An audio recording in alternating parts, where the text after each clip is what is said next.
तो चलिए आज बात करते हैं भारतीय लोक कथाओं की एक बहुत ही जबरदस्त वीर गाथा की, आल्हा ऊदल की कहानी। और आज हम उनके जीवन के उस खास हिस्से को जानेंगे जिसमें प्यार है, बेहिसाब बहादुरी है और एक ऐसी परीक्षा है जो सब कुछ तय करने वाली थी, मतलब आल्हा का विवाह। देखिए, किसी भी बड़ी कहानी की तरह इसकी शुरुआत भी एक जानी पहचानी सी लगती है जो हमें सीधे कहानी के दिल में ले जाती है। एक हीरो है, एक राजकुमारी है और एक ऐसी चुनौती है जो लगभग नामुमकिन है। लेकिन यहीं पर कहानी में आता है एक जबरदस्त ट्विस्ट। राजकुमारी मचला कोई ऐसी वैसी राजकुमारी नहीं है जिन्हें बचाने की जरूरत हो। अरे, जिस जानवर को हराने की चुनौती रखी गई है उसे तो वो पहले ही काबू कर चुकी हैं। मतलब उन्होंने एक ऐसा स्टैंडर्ड सेट कर दिया था जिसे वो खुद पार कर चुकी थीं। तो हमारी कहानी की हीरोइन है नैनागढ़ की राजकुमारी मचला। वो अपनी खूबसूरती के लिए तो मशहूर हैं ही, लेकिन उनका दिल किसी राजा पर नहीं बल्कि एक ऐसे योद्धा पर आ गया है जिसे कई लोग उनके बराबर का नहीं मानते, और वो हैं मशहूर योद्धा आल्हा। अब ये स्लाइड मचला के दिल की कश्मकश को बड़े अच्छे से दिखाती है।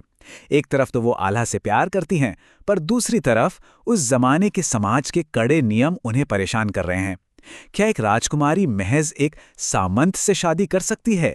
सामंत यानी एक जागीरदार या सरदार, ताकतवर बहादुर, लेकिन शाही खानदान का नहीं। यही उलझन इस कहानी की जड़ है। तो मचला के स्वयंवर मतलब दूल्हा चनने की रस्म के लिए एक बहुत ही अजीब और खतरनाक शर्त रखी गई। चलिए देखते हैं कि यह परीक्षा आखिर थी क्या। जरा सोचिए इस बात को। राजकुमारी ने खुद उस दैत्य को काबू में किया जो अब दूसरों की परीक्षा बन गया है, और इसी बात ने पूरी कहानी की नींव रखी। इससे न सिर्फ राजकुमारी की गजब की ताकत का पता चलता है, बल्कि यह भी अंदाजा लगता है कि वो जानवर कितना भयानक रहा होगा। अब इससे पहले कि हम आगे बढ़ें, ये स्वयंवर क्या होता है ये समझना जरूरी है। ये एक बहुत पुरानी भारतीय रस्म है जहां एक राजकुमारी को आए हुए सभी उम्मीदवारों में से अपना पति चुनने का अधिकार होता है, और ये चुनाव अक्सर बहादुरी की किसी परीक्षा से होता है। तो ये थे नियम। राजा राघव मच की चुनौती की शर्तें बिल्कुल सीधी थीं, पर उतनी ही खतरनाक। काम था उस विशाल मगरमच्छ को पानी से जिंदा बाहर खींच लाना।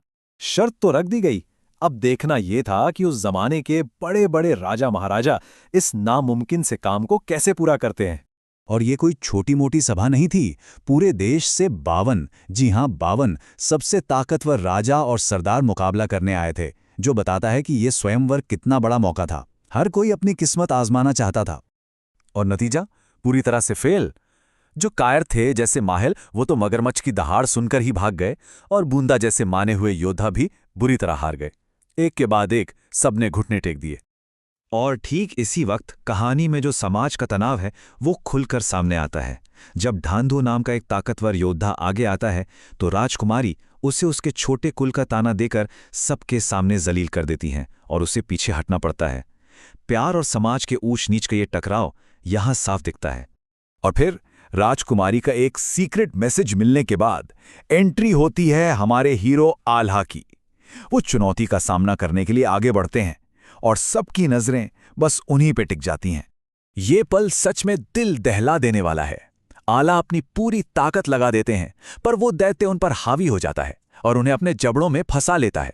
ऐसा लगता है कि अब सारी उम्मीद खत्म हो गई। लेकिन ठीक जब लगता है कि सब कुछ खत्म हो गया, तभी आल्हा का छोटा भाई उदल एक जोरदार कसम खाता है और अपने भाई को बचाने के लिए झील में कूद पड़ता है। और ये कोई मामूली छलांग नहीं थी। कहते हैं उदल में 100 हाथियों की ताकत थी। वो ना सिर्फ आल्हा को मौत के मुंह से निकालते हैं, बल्कि वो कर दिखाते हैं जो 52 राजा मिलके नहीं कर पाए, उस दैत्य को हराना। पर रुकिए, कहानी अभी खत्म नहीं हुई है। जीत मिल तो गई, पर इतनी आसानी से नहीं। जो राजा हार गए थे उन्हें कायर माहिल ने भड़का दिया और उन्होंने अपनी हार मानने से ही इनकार कर दिया। सीधी सी बात है, उनका ईगो हर्ट हो गया था। वो ये बात हजम ही नहीं कर पा रहे थे कि 2 सरदारों ने उन्हें हरा दिया, इसलिए उन्होंने एक और चुनौती की मांग की। शायद उन्हें लगा कि वो किसी तरह अपनी इज्जत बचा लेंगे। और यहीं पर उदल की सिर्फ ताकत ही नहीं, बल्कि उनकी चतुराई भी सामने आती है। वो उन राजाओं के सामने एक ऐसी चुनौती रखते हैं जो सुनने में तो बड़ी आसान लगती है, पर असल में उनकी कमजोरी और उदल की जबरदस्त ताकत को साबित कर देती है। और नतीजा पूरी तरह से डोमिनेशन। दूसरी चुनौती का जो रिजल्ट आया, उसने भाइयों की जीत पर पक्की मोहर लगा दी और ताकत के इस प्रदर्शन से सबका मुंह बंद कर दिया। अब कोई शक नहीं था कि असली विजेता कौन है। सब कुछ ठीक लग रहा था, शादी की तैयारियां हो रही थीं, और तभी विलन माहिल अपना आखिरी और सबसे घटिया दांव चलता है। जब ताकत काम नहीं आई तो उसने धोखे का सहारा लिया। माहिल को पता था कि वो ताकत से तो जीत नहीं सकता, तो उसने जहर खोलना शुरू किया। उसने राजकुमारी के पिता के कान भरे, भाइयों के मान सम्मान और उनके खानदान पर ऐसे सवाल उठाए जो तलवार के घाव से भी ज्यादा गहरे थे। और माहिल के इस धोखे का नतीजा बहुत दुखद निकला। राजा ने बातों में आकर शादी को ही अनिश्चित काल के लिए टाल दिया और आखिरी पल में आल्हा की जीती हुई बाजी को उससे छीन लिया। बहादुरी पर धोखे की जीत हो गई। तो हम इस कहानी को एक बहुत बड़े सवाल पर आकर छोड़ते हैं।